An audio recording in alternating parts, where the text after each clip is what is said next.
I really like Jake a lot, but once he's in that ring, he has to fight like his life is dependent on it, because it will be. When in your career are you going to actually fight a contender in your weight class and not do gimmick fights? I mean, the skill level alone, now of course, there is a size difference, a height difference and all that, but he's just gonna struggle so much landing a shot. It's just gonna look bad. Boxing icon Mike Tyson unexpectedly made an appearance at the Jake Paul vs. Gervonta Davis news conference, sending a harsh warning to the former YouTuber-turned-boxer. Tyson delivered a blunt warning to Jake Paul, emphasizing that facing a merciless fighter like Davis is no game. If you saw Jake Paul's fat body videos, and if you think he's taking his training seriously for you. Listen, I think he's taking it very, very seriously because his health depends on it. And yeah, he's nobody I'm not looking past him. I'm taking him lightly at all. The Jake Paul Tank Davis fight has become more than just a show. The bout is officially classified as an exhibition, a designation motivated mostly by concern over the vast weight and size gap between the two. Given the difference, the Florida Athletic Commission would not sanction the fight as a professional battle. Under the newly agreed-upon rules, they will fight 10 3-minute rounds, with both men wearing 12-ounce gloves and knockouts counting. Importantly, the verdict will be assessed by 2 human judges and 1 AI judge, a new inclusion designed to increase objectivity. The Jake Paul versus Tank fight is getting really weird. Gervonta looks scared for his life because the rules are out. They're crazy. Oh, so everyone thought that the fight was at 190. He said it's at 195, and this weight difference is scaring the life out of little Tank. Over 10 3-minute rounds. I said it was 190. The next dispute comes with the gloves. Little Tank is used to fighting in 8-ounce gloves. Baby glove. This fight will be in 12. Hands might be too small. Also, Tank just fought in a 12 3-minute round fight against Roach. Yes, and now he's fighting in 10 3-minute rounds, which isn't too bad. Well done, Jake. Exhibition though, can he win? Yes, he can actually win. It will be overlooked by 3 sanctioned judges. So you can actually still win and knock him out. But here's the trick. It's body punches only. And there's a reason. That's because Tank said, look, this is a bit unfair. I don't want to punch up. I want to punch at my head height. Where does it fall? At Jake Paul's belly. Oof. So apparently we've heard there's no knockdown rules, but aside from that, it's a pretty well-rounded fight. Oh yeah, and there's some drug testing involved. But Jake Paul for the win. According to reports, Davis bulked up during camp and is now strolling about closer to 160 pounds. Although he has never officially contested above the lightweight limit of 135 pounds. This increased shift, while still less than 160 pounds, would get him closer to the catch weight agreed upon for his exhibition battle with Jake Paul. The added heft may increase his punch resistance and strength, making him a more dangerous and unpredictable opponent. Yep. Gervonta Tank Davis, it's my prediction that Gervonta Tank Davis is going to weigh in on the night of the fight against Jake Paul, knocking on 160 pounds. Don't be surprised if he's 157 pounds, something like that. You guys see this footage?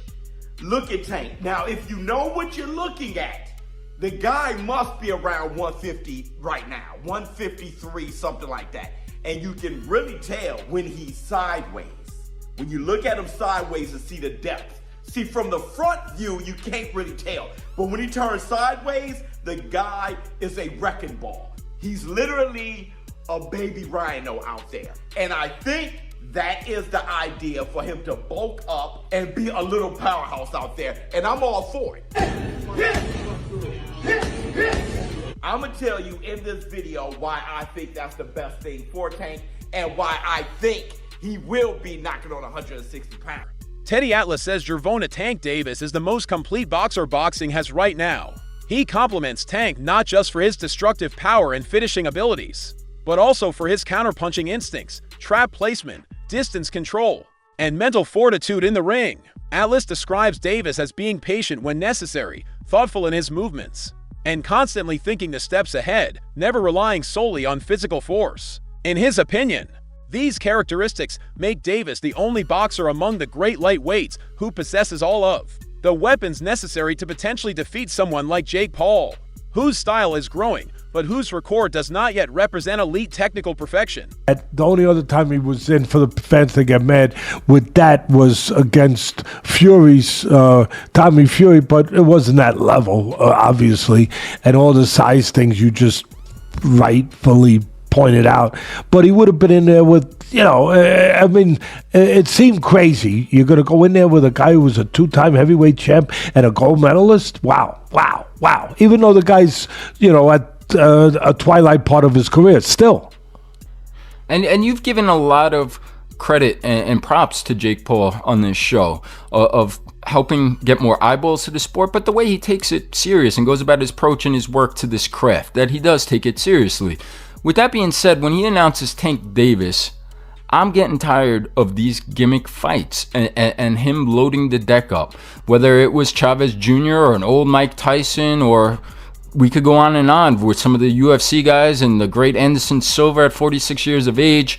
Tank Davis, great fighter, current fighter, world champion. We know how good he is. Been a top 10 pound for pound guy for you for the last few years now. But he's 5'5" and 135 pounds. This sounds like it would be a 195-pound fight, an exhibition. Wouldn't count on their records. Not a whole lot of other details other than it will be in November, and it sounds like in Atlanta. But I've said enough. I just want to hear your take. What do you make of this news of Jake Paul and Tank Davis? But, and I'm smiling a little bit. But back in the day, I love the 1800s, 1700s, my friend out there, 1700s, whatever. But I love the old-time fighters. They were catch weights. And there was guys like Sam Langford. I know Sam Langford shouldn't even be comparing him with this because... Despite Davis' better abilities and freshly bulked-up physique, former super middleweight champion Carl Froch warned that Paul's size and unorthodox power pose a big threat to Davis, who will be unaccustomed to being struck in that manner. Froch's concerns mirror a general discomfort in boxing circles. The match is viewed as a freak show rather than a competitive contest, with legitimacy and fighter safety called into question. Just here at Los Naranjos in Viva, España, and I found out that Gervonta Davis is now fighting Jake Paul. So Jake Paul was supposed to be fighting AJ. Eddie Hearn announced 99% done, which we've just spoke about. What next for AJ? Potentially Jake Paul. But it now looks like that Jake Paul is fighting one of Anthony Joshua's legs. He's fighting Gervonta Davis, somebody who's a quarter of his size. I don't even know what's going on. Has Eddie Hearn been played? Let me know what you think, but the AJ fight with Jake Paul's finished. Gervonta Davis, fake Paul, November. I don't know what's going on in the world of boxing. This is an absolute joke. What next for AJ? We'll get into this, and there's so many questions I want to get into in the next episode, but I hope you enjoyed this one. And yeah, just thought I'd give you a quick update because the news has just come in and I'm just trying to relax and play a bit of golf and I can't. I've got to get it off my chest. I'm going to add it to this video. Hope you enjoy it. Don't forget, if you haven't already, hit like, share and subscribe to the best channel in the business, Froch on Fighting, and we'll see you very soon. Froch has issued a stern warning about the safety risks of the next Paul versus Davis on ESAU exhibition, highlighting an estimated 65 pounds weight gap. My name was mentioned at his press conference and he shit himself, and the fight was just absolutely fucking diabolical. Again, I've said before, he's not a professional boxer, he never will be, and he proved time and time again that he's not a professional fighter. So Jake Paul, go on, piss off. I mean, I don't really take Jake Paul that serious. He can't really box. He can have a little fight, he can have a swing.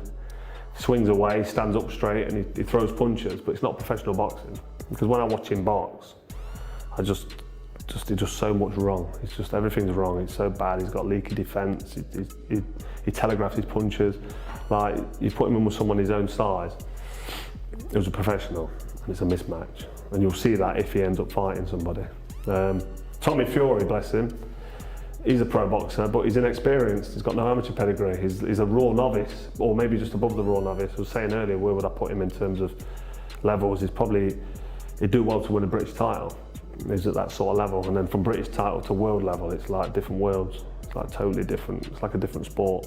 After Jake Paul's convincing win over Julio Cesar Chavez Jr., analysts have raised the question, is he really ready to face true top 15 or top 20 fighters? While Emiliano Vargas has weighed in on whether Paul now deserves those kinds of matchups, much of the boxing community remains cautious. Eddie Hearn, for example, has argued that although Paul is moving in the right direction and might soon earn something like a WBC ranking, there are many more established, accomplished fighters who still deserve spots above him in the rankings. The debate reflects the tension between Paul's rising profile and whether his past opponents truly test his readiness for elite-level boxing. Shots at the end. Any of them hurt you? I just think Chavez didn't get started. That's the only thing. I mean, you can't win. I want to be world champion. Zerno looks slow as shit you can't win if you don't throw, you know? So it was kind of like the Ryan Garcia Rollies thing. You know, Rollies didn't, I mean, Ryan really didn't get started, so, you know. What'd you think about how Jake looked and fought? Hey, you know what? You're very tough. If he sucked ass, he sucked ass, but he actually looks pretty good. There's people who walking in the gym, you can tell right away if they get boxed or not. So he can box, he's selling out, you know, obviously this arena, and the only thing I can do is take a page out of his book and, you know, put it towards my showmanship, so. You think he's ready for someone like top 15, top 20? I mean, look, you know, he knows who to fight. Obviously, he's, you know, growing in his career. If he really wants to make a career, I wish him nothing but the best. But I just think that, you know, it's going to be a little longer until then. Thank you, Emmy. Appreciate it. Oh, give us an update about you. You got a date coming up. July 26th, Madison Square Garden. I'm ripped up, I'm ready to go. Ran with Manny Pacquiao yesterday, and you know, 15-0 on the way. Let's go, baby. Thank you, Emmy. Appreciate it, man. Frock has issued a serious warning about the safety dangers of the forthcoming Paul versus Davis on ISA exhibition, citing an anticipated 65-pound weight difference. The WBC have said they're going to give a cruiserweight ranking to the winner of this fight. Do you think they deserve one? No, I don't think so. I don't know why. It's hard enough for real athletes, for real boxers to get those rankings. And then suddenly this Solomon Sousa decides to give double ranking because he's getting some greens in his, you know, in his back pocket. No, that is disgrace to boxing. Sports commentator Stephen A. Smith highlighted the size and pedigree disparity in the Jake Paul vs. Gervonta Davis battle. While Jake normally weighs more than 200 pounds, Davis is a lightweight champion with a significant difference that fans and critics recognize. Smith questioned whether encouraging such mismatched high-profile bouts is more harmful than beneficial to boxing, suggesting that spectacles like this risk turning the sport into simply entertainment rather than genuine combat. I can't buy the hype at this particular moment in time. Now, I'll give Jake Paul credit for this. At least he's in the ring with a boxer. But 57 years old is 57 years old. And 57 years old and formally walking into a UFC fight as an audience member, as a patron with a cane, it's hard to me believe a year later that you're going to be in any condition to really, really fight. I hope I'm wrong, but I don't know. And if you're Jake Paul, here's what I want to say to you. It's Mike Tyson, that's fine. It's a money fight, I get you, and you want to make money. But at some point in time, if you keep telling us that you're taking boxing seriously and you want to be recognized as a big-time boxer / fighter, you're going to have to fight somebody closer to your age, who is a contender at the very least in the sport and who lives with it every single day. Could you please get in the ring with somebody? Pretty please with sugar on top. I'm interested. Smith has also issued a harsh response to the contentious majority draw between Davis and Lamont Roach in March. He stressed the significance of Davis's impressive record and denied any suggestion that criticism was appropriate. Davis, he believed, had displayed true championship poise by refusing to waver in the face of doubt or argument. His immediate desire to accept a rematch was interpreted as the action of a fighter who was confident in his position and eager to demonstrate his domination at the highest level. Gervonta Davis might be every bit as box office as Maverick himself. As exciting, as electric, because this dude performs every time out, y'all. Wherever Davis goes, wherever he fights, fans justifiably follow. He's that special. And Davis is without a doubt one of the top 5 pound-for-pound fighters in the world right now. Don't you even doubt it. Smith contends that pitting an established and proven champion against such an inexperienced or lower-level opponent could harm his reputation.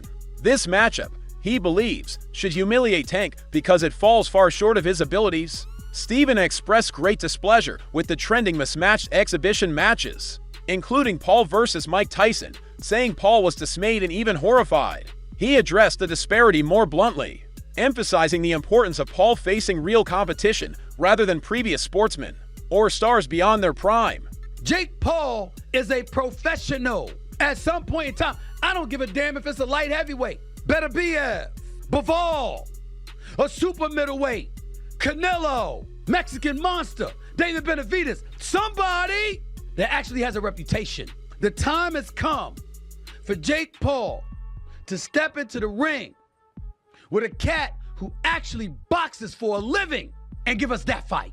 I appreciate the fact of him promoting. I appreciate him having the cachet as a former YouTuber turned boxer. I like Jake Paul. I respect Jake Paul. I'm just saying, because I like him and because I respect him, I want to see him in the ring. And I don't want to hear, I know his numbers are better, but then he's going to say, I don't need Canelo. Canelo needs me. Well, wait a minute.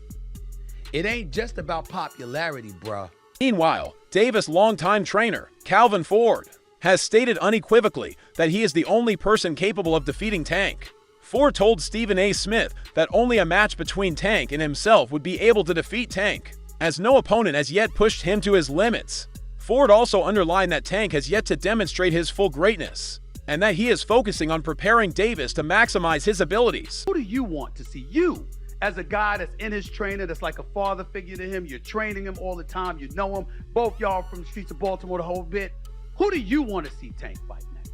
I want him to get all of them that ran their mouth. Give me the names. I need names, Calvin. I need names. You already know. We went down to, we working on the big four. It was Garcia. That's the first one. Roma, I hope we get him soon. Shakur, he's going to get it. He know he's going to get it. It's just Bob is in charge of that. You know what I'm saying? Bob know what he's doing over there. You can't tell Bob how to run his game because he's like a vet at this. He's been doing it for so many years. That's going to happen. All the fights that we'll want, they have no choice. They're going to take the fight when it's time to take the fight. It's just right now, who's going to take the fight? That's the question. Shocker Stevenson didn't hold back, calling Tank's battle with Jake Paul a horrible idea because of their enormous size differential.